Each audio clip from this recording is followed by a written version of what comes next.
This is John Nugent. I'm Sam Long. And I'm Ron Peters. Welcome to the After Class Podcast.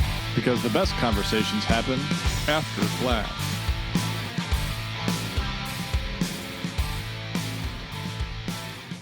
Thanks for joining us. Another episode of the After Class Podcast. We're glad to have you along on this delayed podcast release. We're releasing this on a Tuesday when normally we release on Monday. The reason is we didn't have anything recorded, and I got busy, and Monday's a holiday. And apparently we want people to spend time with their families instead of listening to us. That's the truth. Go to the beach. Go to a Well, it's restaurant. too late now. You know? They missed it. That's what I did. I mean, we spent the entire weekend at the beach and at restaurants, drinking coffee, eating good food, enjoying the sunshine. So I hope that that's what everybody did over this last Memorial weekend. Lake Michigan? Yep, we were down in the St. Joe area. Oh, yeah. Shout out to John Hatter. We were in his neck of the woods. But we went all up and down the coast. We saw a lot of beach and a lot of sunshine. It was a very, very warm. Well, no, it wasn't warm. It was a cool but sunny weekend. Very comfortable weekend. It was pretty comfortable. Yeah. No complaints here. It's going to get hot from this point on, though. Yeah. How about you, Sam? I did kids' family stuff. So Elijah was in a concert Friday night, and then he played in the Memorial Day Parade on Saturday, and then my daughter was in a dance competition on Sunday. And so yesterday I tried out a new grill. That's New grill. yeah. I do a lot of smoking, but sometimes my wife just wants something grilled, and I'm like, all right, I'll just get a grill. So Yeah. Yeah, we need to get a new grill. And I want to look into something that's like a combo grill and smoker. I absolutely destroyed my grill yesterday. So much on purpose? grease You hanging throw it in the from pool? so many burgers. yeah. They ought to make them easier to clean, like from underneath. Like you should be able to just lift a few things out. Mine is. And get to that. No, mine like you need to take bolts off. You need to be under there with. Oh an my Allen, gosh. like, Oh, wow. you're getting it's screwed, man. ridiculous. I know. that's I need to think about cleaning when I make the purchase, not the sale. Yes, that's correct. Right, yeah. So mine has 3 grates that come right off, and it's got a pan that slides right out. The drip pan. See, It's like that's easy peasy cleaning. That's the way it should be. Yeah. Yeah. Sorry that you got a more complicated Bolt grill to than take that. off. Oh, my gosh. Right. Just That throw, is throw the brutal. pool. The chlorine will do the work for you. Yeah. Yeah, that's And then you right. just got to skim the pool when you're done. Yeah, the salt now. Oh. Okay. But, yeah, our family weekend was, I don't know, this is a hyper Memorial Day weekend because we're also celebrating graduations for my nephew and niece, Michael and Maggie Wetzel. Yep. And so we have family in from Virginia, from Atlanta, and so we all hung out all weekend. And also went to the Doggy Bowl, which sure. is the Yeah. annual tradition of the Nugent family. Yep. And I was telling Ron earlier, they've got so much to do there on Memorial Day weekend, and it's all free. Like hot air balloon stuff, Yep. fireworks, Dance competitions. doggy Olympics. That's where my daughter was. We were like 100 feet from the doggy bowl. Were you? Yeah. Oh, man, you should come over. I was good. There was way too many people. Yeah, there was a lot. Yeah, and the weather was pretty hot Yeah. during the middle of the day during some of the competitions. But yeah, we watched a few new events we haven't watched in the past, so it was a blast. But the other thing I discovered, I don't know if it's new, but it was new to me. Inside the Bavarian Inn, which has also amazing family-style dinners, Yes. but from 8 to 9 a.m. is unlimited arcade games. Wow, that's fun. Yeah, because the day before I was going down there, oh man, I want to play some pinball. So I was thinking, putting about $20 on a card and playing pinball. And I'm like, don't do it. Someone told me don't do it because, from 8 to 9 is unlimited pinball, or Space Invaders, or Pac-Man, or Shoot 'em Up, or whatever you play. Right. Nice.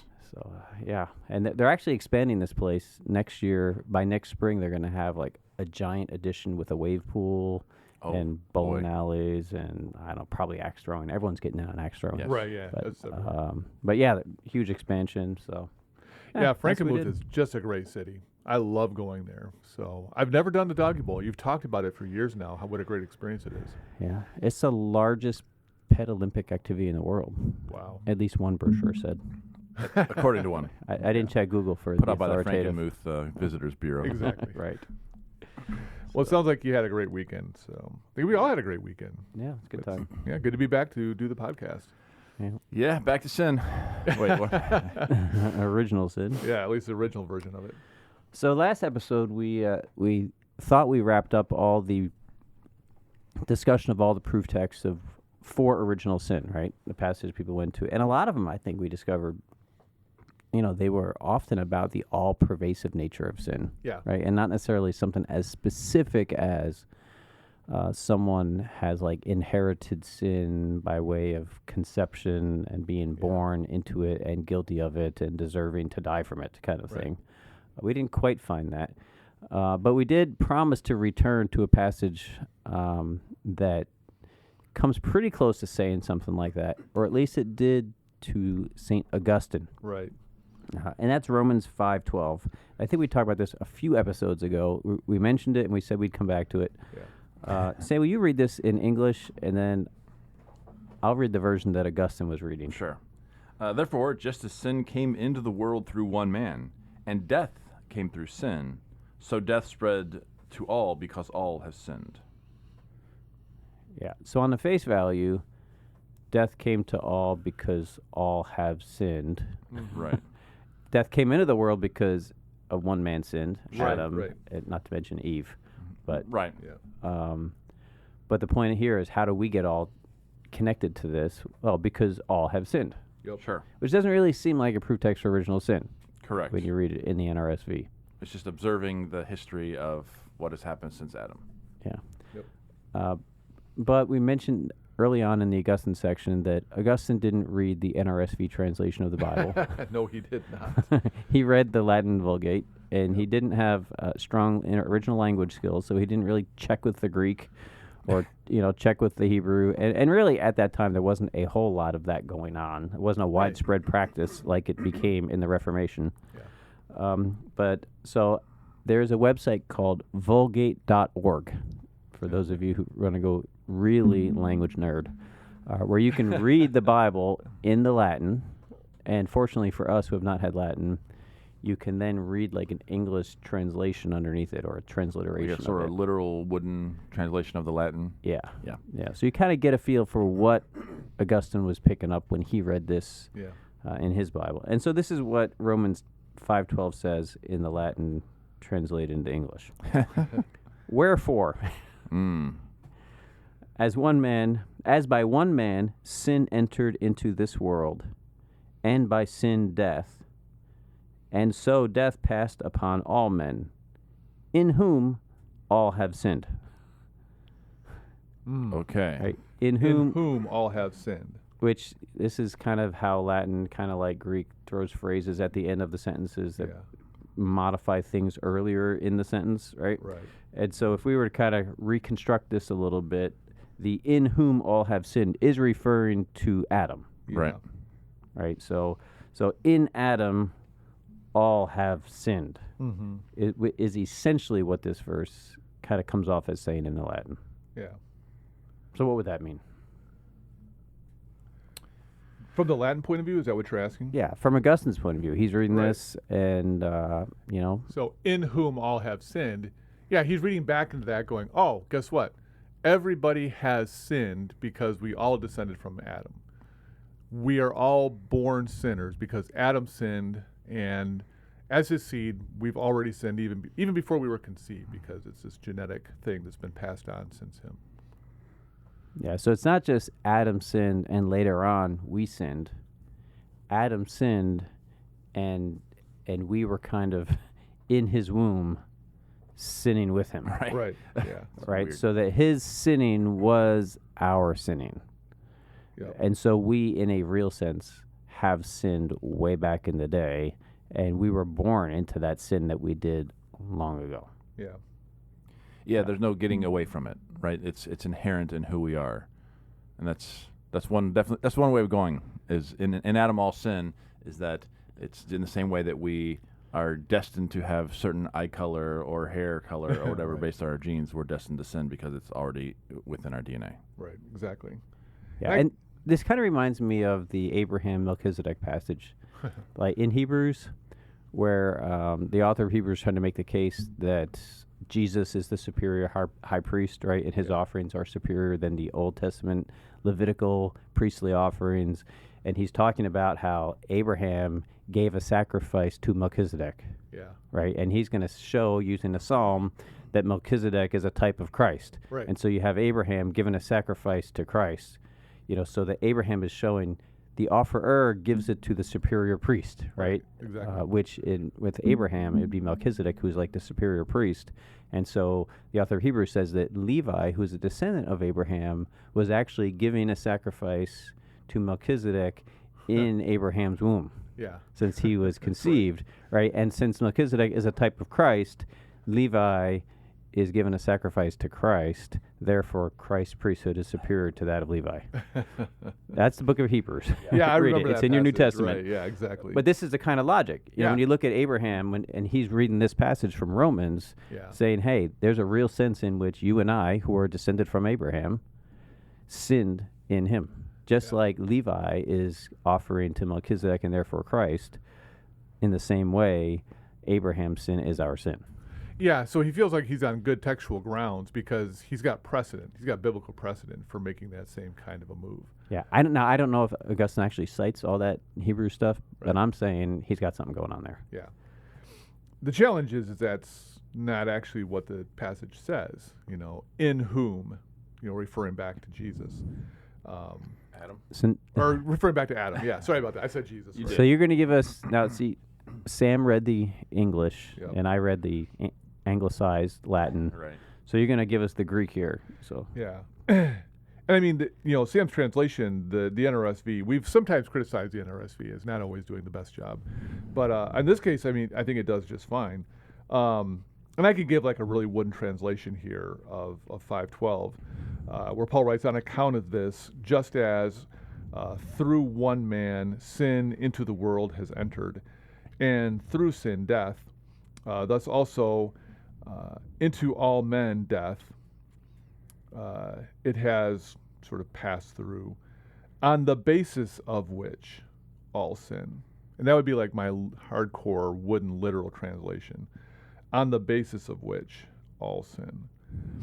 Not in whom necessarily. Now, and this is where it's tricky because like the pronoun here could either be masculine or neuter. The forms are the same. And you got to go back and kind of look at what it's referring to. And that's where it's tricky because it's actually singular, and human beings here are plural. Death is singular, so it could be referring back to death. But it could be referring all back to, through one man. The one man there at the beginning of verse 12. Could be referring back to that as well. But it's not like in whom. It's just like on the basis of. That's like the big translational jump that the Vulgate made. So that was my wooden translation of the text. The bottom line is the Vulgate has not been, well, since modern scholarship, no translation has really picked up the Vulgate's way of doing this. Right? No.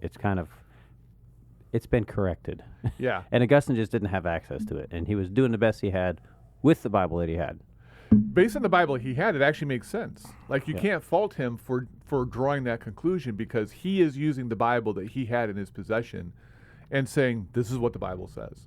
So yeah, I'm not finding fault with him. Maybe I'm finding more fault with Jerome. I think he's the one who translated the Vulgate. So You said his name so disdainfully. Jerome. well, and Jerome did know Hebrew and Greek, and Latin. Who knew what manuscripts he had, though? Fair enough, though, because he was definitely he was into I just lost the. Man, I'm losing my words. See, it's 9 o'clock in the morning. I don't have all the words that I need. But the.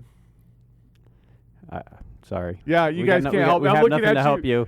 Please bail me out. I don't bail me out on what I'm looking for here. That's so it. We put a hard break there. I know. Let's just move on and just pretend Ron can't. But the reason remember I like to pause here is because, Augustine is St. Augustine, giant of the church, philosopher of the church. Everyone wants to claim him for their church tradition, except us maybe. And he came to this conclusion, and you don't want to think of him as just like a shabby thinker and reader of the Scripture. He read the Bible carefully, and we've been through all those proof texts for original sin, and they just don't really say it. And the closest thing we got to was Psalm 51 with David, and but here he has something that is saying pretty literally close to what he wants to say literally. Yeah, and so that's where, of course, I would find fault with taking the logic all the way. So when you go to the next passage in verse 18, it goes on to say, therefore, just as one man's trespass led to condemnation for all, so one man's act of righteousness leads to justification and life for all. So, right? And so this should lead Augustine, using his hermeneutic, to say, well, because Adam sinned, therefore all sinned in him, every single person, right? So everyone is born in it. Right. Well, then he should carry that logic, and therefore the converse of it is now Jesus. Through him, all have been justified. Therefore, everyone is saved. Yeah, he should be, a universalist. That's just what I was thinking. Everyone gets saved, and he's not. Right. Yeah, that would follow through naturally because he does say everybody, but doesn't say it applies to everybody. Says everybody has the opportunity to enter into this justification. And so you're right. That's a very good observation. Yeah. The word I was trying to think of was the majority text. Oh, gotcha. I was trying to remember I know, right? Wow. Majority. That's such a hard word to come up with. Yeah. The majority text era. So anyway. Yeah, it's a tough one. It is. I agree. Well, at 9, 10 in the morning, it's tough. Leave the text critics. Anyway.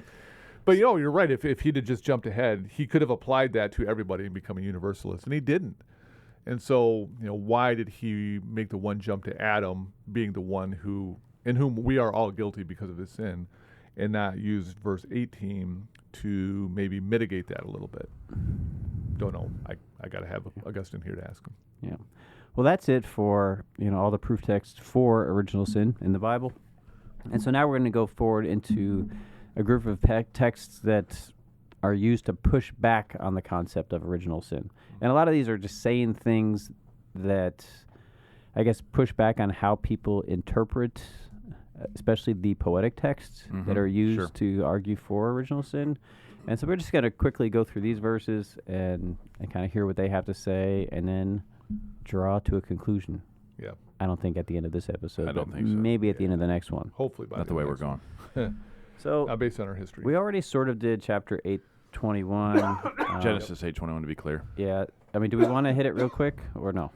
It just says, it's when God says, I'm never going to curse the ground again because the inclination of the human heart is evil from youth. And basically, we talked about this before where he doesn't say from birth, right? That's conception. Doesn't say it against that. It's kind of like, it doesn't exclude birth, but it doesn't include birth. It's just a statement about, I think, more about the state of affairs where people have an inclination toward evil. Yeah. And that happens at some point in their life. Right. Yeah. And I think from the argument of pushing against original sin, people would say it says from youth. It doesn't say from conception. Right. Therefore, if you're looking for a passage that says when people get on the hook for sin, well, this one says youth. Right. So, yeah. It doesn't say womb. Right. Yeah. Exactly. Woomba. Woomba. Our language is the worst. Sorry. Well, when you got an amalgam of Germanic True. languages, a little bit of French thrown in there, and some Latin for good measure, it's going to be a real cluster. So. Right. Next one up is Deuteronomy. Speaking of languages that don't work very well. Deuteronomy 24, verse 16, which reads, "Parents shall not be put to death for their children, nor shall children be put to death for their parents. Only for their own crimes may persons be put to death." And so the person who wants to push back on original sin will go, see, in Torah says that kids will not be put to death for their parents' sin. So this is, this would be like the nuclear option for blowing up the whole idea of, children being put to death for their parents' sin. It can't be Adam's sin. It's got to be your own sin. Maybe a bit of a reach on this one as well, because it's really only talking about capital punishment, the death penalty. It's not making a theological statement about the nature of sin and all that kind of stuff. And so just as some people really kind of reach with regard to wanting to push all of our sins back to Adam, this is probably a reach trying to challenge that using just this verse. Yeah. And I mean, it's just one of the, I feel like this doesn't do much work either way. Right. It's just one of those where I could see you trying to push it and say something, but it doesn't actually say that. It's just a matter of, each person is accountable for what they do. Right. And not not inherited sin, not anything else. It's just what you do. Yeah, exactly. Well, I want to read the Chronicles is going to quote from this passage. Sure.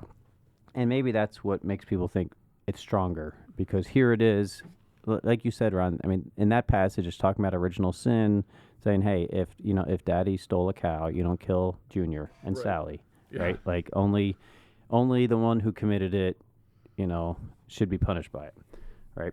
But then it's quoted in 2 Chronicles 25:4. And this is, I think I need to give a little bit of context here. It's the reign of Amaziah. And so I'm going to begin in verse 2. He did what was right in the sight of the Lord, yet not with a true heart. As soon as the royal power was firmly in his hand, he killed his servants who had murdered his father the king. But he did not put their children to death, according to what was written in the law, in the book of Moses, where the Lord commanded, the parent shall not be put to death for the children, or the children be put to death for the parents, but all shall be put to death for their own sins. Just another passage where this concept, which originally was, obviously when you're talking about legal matter and who should die because of someone's sin, capital punishment, you don't punish the kids. Here, someone is trying to follow that scripture and applying it more broadly. Like, this isn't really a capital offense. This guy's like cleaning house, right? Setting up the royal throne, and, the family that betrayed his father, has to be dealt with. All the loose ends have to be tied up, all the competitors for the throne. And so that family, lots of people are killed who are involved in the plot, but we leave the children out of it. Because after all, the scriptures say the kids do not get punished for the sins of the parents. Right. Which is to say, if that's a principle that's more than just applied to a law, but it's just a principle that should be abided by, then if Adam and Eve sinned, like, God's not keeping his own principle. Like, everyone has to be punished. Everyone deserves eternal damnation on account of what Adam did. All the children get punished on account of mom and dad, Adam and Eve. Right? It just kind of points out, if you believe that this principle is unjust on the human plane with capital punishment, people have done something wrong, not passing on to the parents, then why are you, in essence, doing with salvation history the equivalent? Yeah. Right. Well, and especially if that comes down from God himself. He's like, this is not how you're supposed to think. Well, if we're not supposed to think that way and God says don't think that way, it probably reveals something about God's way of thinking as well. And so we shouldn't think that God is the kind of guy who's like, all right, Adam sinned, everybody else is gone. You're all just destined for judgment. That's all you can look forward to. Yeah. And this is why, for Augustine, that Romans 5 passage is so important. It's not because Adam sinned, all the human race, all the children of Adam die. It's because in Adam, we have sinned. Right. And so for Augustine, for our own sin in Adam, that we are being punished, not for the sin of Adam. Yeah. See how that Romans passage becomes really important? Yep, I do. Which is why, we have to kind of look at it in the Greek and say, but is that verse doing that work? Exactly. If not, then Augustine becomes open to these kinds of criticisms. But in his theological world, in his, rhetorical masterpiece, of framing this, Right. he had that linchpin in hand. And, we've kind of taken it away. Who knows what he would have done had he not had that? Yeah, it's a very good question. Hard to We'll say. never know till we can talk to him face to face. Him and Jesus. That's right. When we see clearly what Augustine believed. Yes. Now we see in a mirror darkly, and we shall see face to face. Stop. Oh, am I going? I think we're back to you. We're going to move to some poetic things. And again, the caveat remains about being careful with what the language is doing and not doing. Right. And we'll start with Job. And we have a few from Job. He did a lot of thinking about his life and his birth, and none of it very good. Job 121 says this, and this is after the first round of Hasatan attacks. He said, "Naked I came from my mother's womb, and naked I shall I return there. Yahweh gave, he's taken away. Blessed be the name of Yahweh." And so this passage is actually talking about sin, really, or original sin. It does talk about the womb, though, and here it just reminds us that we've seen some womb and birth language before, and it reminds us that this is metaphorical language, because obviously he can't return to his mother's womb, right? That's never going to happen. And if he did, he would be properly clothed. Exactly. I have no idea what to say to that. Okay. Yeah, but that's the point. Like Yeah. before, you get to that Psalm 51 passage, I've been sinning since my mother's womb, right? Right. Like, these passages, and we try to say, well, the Psalms use this language metaphorically, and so does Job and other Hebrew poetry, right? Yeah. And here's just an example that obviously isn't about original sin, Yeah. but is obviously a metaphor. Yeah. No one returns to their mother's womb. It's kind of exit only from a child's perspective. So a little bit like Nicodemus here. That's why he thought that Jesus was so strange in what he was saying. Sure. Next one is also from Job, Job chapter 31, verse 18. It's more this womb language. He says, "From my youth I reared the orphan like a father, and from my mother's womb I guided the widow." And so it's that same idea. It's like he came forth from the womb and immediately began helping old ladies across the street. It's like, no, I don't think that's what happened. I think it took a few years before he reached the point of being able to do that. But it's that imagery. He's saying, I've done this my whole life. This has been a lifestyle practice. And this is where Job is trying to justify his own sense of his righteousness. Like, God is punishing me unjustly. And if I had my day in court with God, I would tell him things like this, that for my whole life, I've been the kind of guy to guide the widow, to help old ladies across the street. Not literally from the moment he came from the womb, still covered with Not blood. in the womb. Yeah, for real. So yeah, just poetic language. Yeah, I think this is to me, this is one of the strongest examples. Like the other passage is kind of like, all right, like return to my mother's womb is about like dying, right? That's where I was born. Mother's womb is a symbol from death. You're going to die with nothing, naked, right? Yeah. But this is one that's literally talking about in the womb doing stuff. Yeah. Like you said, walking old ladies across the street. Like, and there's just no way Job means that. Yeah. In this case, you can clearly say this phrase means like, for as long as I can remember, Yep. I've been a righteous dude. Yeah. Which opens up the possibility of these other passages, as long as I can remember, I've been a wicked dude. Yeah. Right. Exactly. Like Psalm 51. So I think it's a really strong parallel. Another passage is Job 33:4. And here it's just an alternative take on how we were formed. It's not alternative to the rest of the Bible, but maybe alternative to the doctrine of original sin. And so this is Elihu speaking, and so not really a fountain of God's voice, but nonetheless, the Spirit of God has made me, and we could agree with that. I mean, that's pretty legit stuff. Yeah. And the breath of the Almighty gives me life. And this is just one of many passages that talk about like God is the one who makes us, and we're going to get to other passages about knitting us right in our mother's wombs, right? Yeah. Is that what Psalm 119 says? Yes. Yeah. I don't think we actually covered, but Yeah. But there are passages that talk about God making us in the mother's womb, knitting us together. And those passages become like really important to like abortion debates and stuff like that, right? Right, yeah. It's really important to people, right?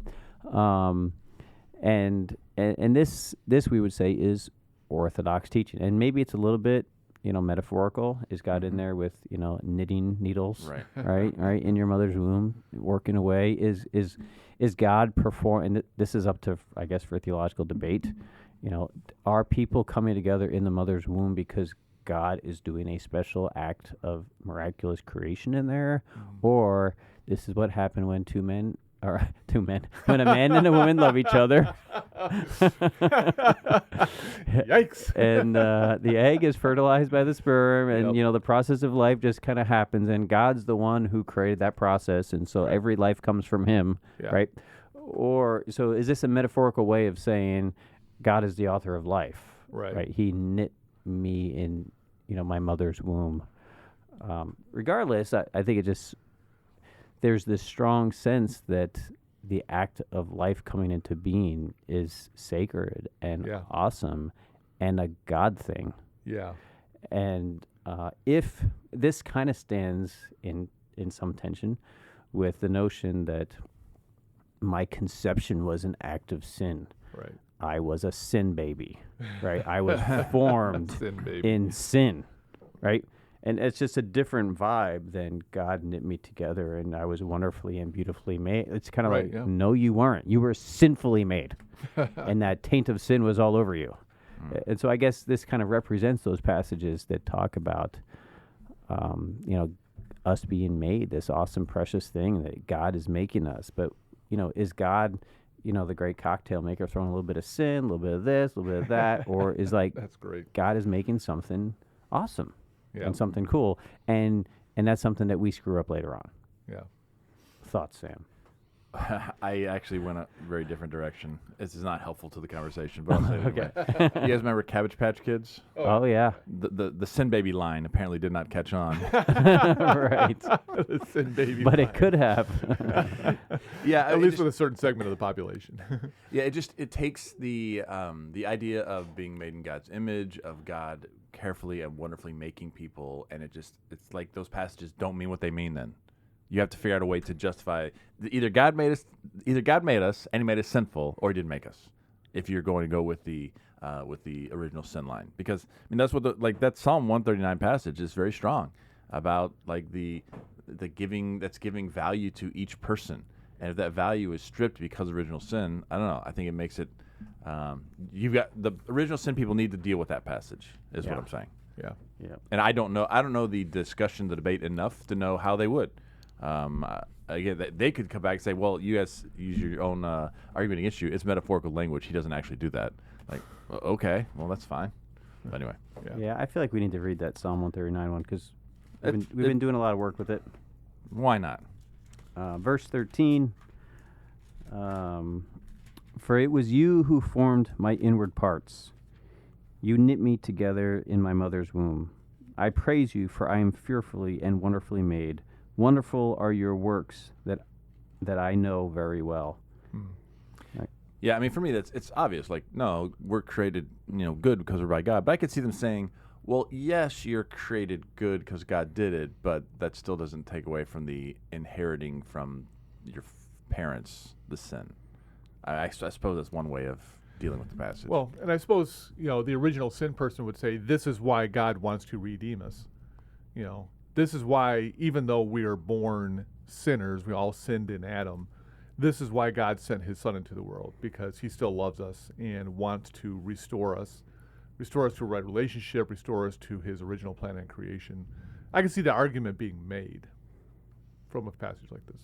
Yeah. Okay. All right. Moving on. Well, while we're in Psalms, flip back a few chapters, and by a few 110, to Psalm 14.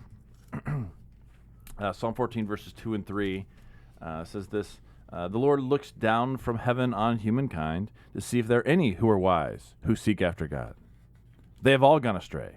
They're all like perverse. Mm-hmm. There is no one who does good, no, not one. And that second part about going astray and not doing good is repeated in 53:3. Yeah. And it's basically saying that God is observing humanity and saying, can I find examples of goodness and justice anywhere? And the answer is no. But let's not forget that this is a psalm kind of lamenting the state of affairs. There's some hyperbole being used, but it doesn't actually talk about original sin. Right. Yeah. It's just, at this point, we're taking a snapshot of the earth. What do we see?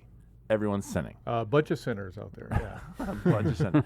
And so, but I see what someone who might be in original sin, like. Well, this is a pretext for those who are anti-original sin. Like, we Right. go astray. We weren't born astray. Sure. We go there. That's what I was going to say. I was going to say Yeah. the original sin original sinner person might look at it and say, oh, see, everyone sinned. But yes, he does use the terminology of it's like a choice that's been made. Like the Right. two paths are in front of you, this classic wisdom literature trope, and they've chosen the wrong path, which requires them to have had the capacity to choose, which is not Right. happening at birth. Yeah. Yeah. And this is a passage that Paul quotes in Romans when he's just going on his tirade of just quoting passage after passage. Nobody's righteous, everybody's a sinner. And he's right. I'm not debating Paul on that basic point. Everybody sins. So he just goes back to the scripture and says, look, a whole lot of verses that say that very thing.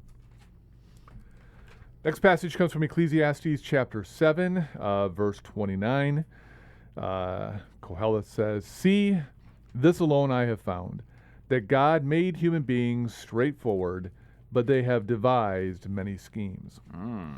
And so this would seem to be the original sin. We all sin in Adam because we devise many schemes. We're the ones who come up with our own sin. God is the one who made us, and so we started out as a good thing. God looked down, saw everything he made was good, but we corrupt ourselves by our schemes. I guess it doesn't rule out anything. It just seems to make it's just a generic statement. It's just an observation. That's what you see in the Proverbs. These are general observations about how things go. It doesn't mean they're absolute truths. It doesn't mean they're promises or anything like that. Wisdom literature says, when I look around, this is the kind of stuff I see. And I see people who were made by God, but who are always devising their own stuff. And it's funny because it doesn't even say sin. That's kind of interesting to me. There's no sin mentioned there. Well, I think the reason why this is in the argument is because God made human beings straightforward. Like, he made us right. He made us good. And, in the Augustinian line, it's kind of like our parents made us in sin and corruption, and we, having sinned through Adam, right, sinned in Adam, are making ourselves a sin vessel. Okay. So I guess it's who made us? Yeah, that's... Our parents and us in Adam, or did God make us? Mm-hmm. Like, who's responsible for us? And if God made us, would God make a sin vessel? And if we made ourselves, well, I can see us making ourselves sin vessels, right? Right, yeah. Totally a fan of total depravity. The Bible, we found plenty of evidence for that. And so I guess these passages are pushing back on, like, is the Bible a story of the creation of humans making themselves in the womb, in childbirth, right, when we're being formed in a sinful way? Or is the Bible story different? And so this is like several different testimonies that, it's God who formed us. He made us right, the right way. We're the ones who kind of go off. Mm-hmm. Can't hold God accountable for the bad decisions that we make. It's our decisions. Right. But that's the debate. Is Yes. God who made us, or did we make ourselves? Who made who? Is that an AC/DC song? It is. Did you catch that one? I got it. I was Okay. thinking of the Who Are You? Oh, the Who. That's, Right, yeah. yeah, different one. Yeah. Yep. All right. There you go. Now you're on. I knew that one. Yeah. Still early in the morning. They all sound the same, so it's hard to... it's just a bunch of guys screaming into a microphone. This next passage from Isaiah, we've talked about this before.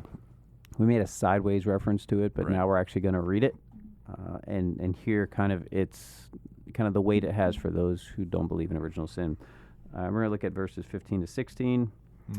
Well, I need to go back a little bit. So this is the Emmanuel prophecy, Right. Yep. and Isaiah is kind of giving political advice about these kings that are allying and whether the southern kingdom should join forces with other kings to hold off other kings, and basically Isaiah is saying, don't make an alliance with these kings. There's a child that's going to be born, and before this child reaches a certain age, both of these kings that you're thinking of making an alliance with will be toast. So you're going to be like making an alliance with the future losers, which you're going to get stung by that. Right. Right. And so this is him describing the sign of there's a child who's going to be born, and before they reach a certain age, this is going to happen. So I'll begin in verse 14. Therefore, the Lord himself will give you a sign. Look, the young woman is with child, and shall bear a son, and shall name him Emmanuel. He shall eat curds and honey by the time he knows how to refuse the evil and choose the good. For before the child knows how to refuse the evil and choose the good, the land before whose two kings you are in dread will be deserted. Dessert. And so this is interesting. It's talking about a child who, before they're able to eat curds and honey, right? Like, for a while they're just, breast milk, right? Yep. Right? They reach a certain age where they're able to eat solid food. Yep. Right? And they're able to make choices to choose evil acts versus just kind of doing what comes instinctual. So there's a child that before that reaches this age of being able to choose evil, these two kings will be laid waste. And so that again, did we all sin in Adam? Because if we did, we've already chosen evil. Yeah, right. And yes, yet this reflects the passages, at least from a Jewish perspective. I don't think Isaiah is trying to teach about the age of accountability. Right. This is just a shared reference point that probably all Jews had. Right. Yeah. Until kids reach a certain age, they're not really making choices. It's being chosen for them. Yeah, I think that's the important part to bring out is that he's not teaching something new. He's using something they all accepted to talk about something else. And so he didn't have to defend it. It was just in their DNA of, well, I guess I shouldn't say that with the original. that they understood, like, yes, a child eventually will be able to make his or her own decisions. And when that happens, then the rest of it. Yeah. Okay. I have nothing else to add. That's all I have to I'm say sorry, about I was looking ahead to the verse I'm going to be reading here. Seemed intent. Yeah, I'm looking ahead just to like in language classes where you're counting off which one's yours and you're looking ahead and make sure you know how to do it. Oh, we all did that. When Of we were course. reading in language, like, which verse am I going to have to read out loud? And can I pronounce all these words properly? Yeah, we've all been So I was having fun having those professors who didn't do that and just like randomly picked a person to do an exercise. Yeah. Those are the good ones. I practiced a lot before I got to class. Yeah. I wanted to make sure that when I read out loud, I didn't sound like a So fool. to be clear, you were not listening to the discussion we were having. You were. I wasn't. You I were was moving ahead. He can I was multitask. moving ahead. He can multitask. Can he? That is exactly what I was doing. I have no problem admitting to that. This is why we don't video record our sessions, because no one's really listening to each other. We're all going on to the next Yeah, passage. it's a quote conversation. A quote unquote All right, conversation. enough how the sausage is made. Moving on to the end of Isaiah in chapter 66, and this is an interesting passage. It's going to make no sense to start with, but we're going to get there. So stick with me. All right. So I'm sticking with you. Exodus, Isaiah 66 verse 3. Whoever slaughters an ox is like one who kills a human being. Whoever sacrifices a lamb, like one who breaks a dog's neck. Whoever presents a grain offering, like one who offers swine's blood. Whoever makes a memorial offering of frankincense, like one who blesses an idol. These have chosen their own ways, and in their abominations they take delight. I will also choose to mock them and bring upon them what they fear. Because when I called, no one answered. When I spoke, they did not listen. But they did what was evil in my sight and chose what did not please me. So the key here is all that choosing language, choosing. right? Where these things they have done were by their own decision. It wasn't inherent in who they were coming out of the womb. Yep. It was by their own conscious decision they've chosen to sin against me. And by me, I mean God, not me, Sam.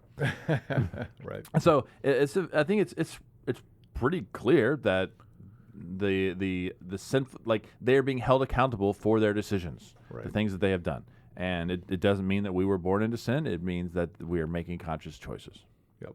Yeah. And again, why Augustine needs Romans 5. We made that conscious choice in the womb, Yep. in Adam. In Adam. The last Old Testament passage we have comes from Ezekiel, and it's the entire chapter, Ezekiel chapter 18. It's something I've thought about from time to time when it comes to the sin question, because the focus of this chapter is that individuals do not pay the price for their parents' choices, but each person is judged based on his or her own choices. Just to give you a sense of it, I'm going to read the first couple of verses here. 18, beginning verse 1 says, "The word of the Lord came to me. What do you mean by repeating this proverb concerning the land of Israel? The parents have eaten sour grapes, and the children's teeth are set on edge. As I live, says the Lord God, this proverb shall no more be used by you in Israel. Know that all lives are mine, the life of the parent as well as the life of the child is mine. It is only the person who sins that shall die." And then the entire passage, the entire chapter goes on to illustrate how basically people are judged based on their own decisions, and people can repent of their decisions. Like a righteous person can choose to do unrighteous things and be judged. An unrighteous person can choose unrighteous things and repent, choose to do righteousness, and receive God's forgiveness. And so the whole passage is about not only does God judge individuals not inflicting their parents' sin upon them, but even when individuals make good or bad decisions, that can affect God's judgment upon them. And so I think it's just a very important passage in that regard. Yeah. If I was Augustine, my pushback would be this. This passage really, again, isn't about Ezekiel teaching about the nature of sin. He is giving a word of hope about Israel. I mean, the book's going to start out with a word of judgment, right? God's Yeah, presence leaves the temple, and therefore the Babylonians are going to come in. They're going to destroy it, and for some people, it's like this is just the way it's going to be forever. Like kids, I mean, the next generation is going to screw up because the previous generation sinned so bad that there will be no forgiveness, right? The parents have sinned, and the children are going to inherit the fate of that sin. And so, Israel is going to fall, and the children are going to suffer it, and their children are going to suffer because of Israel's sin. And I think Ezekiel is trying to say, no, God's breaking the cycle. Right. Like this sin, yes, your parents sin, and yes, Babylon takes Jerusalem and destroys everything. However, that's not where the story ends.